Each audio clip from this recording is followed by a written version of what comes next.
Aabot sa halos 35 million pesos na halaga ng mga nasabat na NBI na peking luxury product sa Bulacan.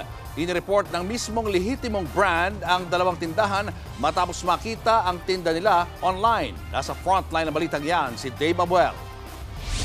Mapapawaw ka sa shop na ito sa Malolos, Bulacan. Hindi mukhang high-end ang labas, pero sa loob, sandamakmak na luxury products. Kaya nga lang, puro counterfeit yung tinda nyo, so bawal kasi yun sa batas natin yung...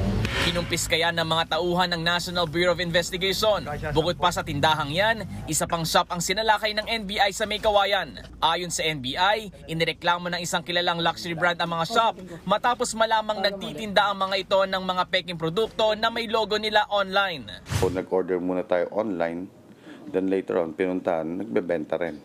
Nung nakabili tayo at examine natin sa representative ng Louis Vuitton dito sa Pilipinas at kinonfirm nilang peke itong mga produkto nila, agad nating in-applyan to ng search warrant.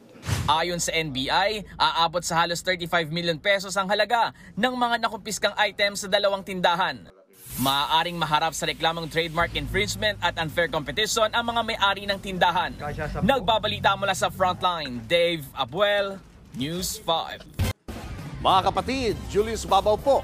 Para sa komprehensibo at makabuluhang balitaan at talakayan, mag-follow at mag-subscribe na sa social media pages ng News 5.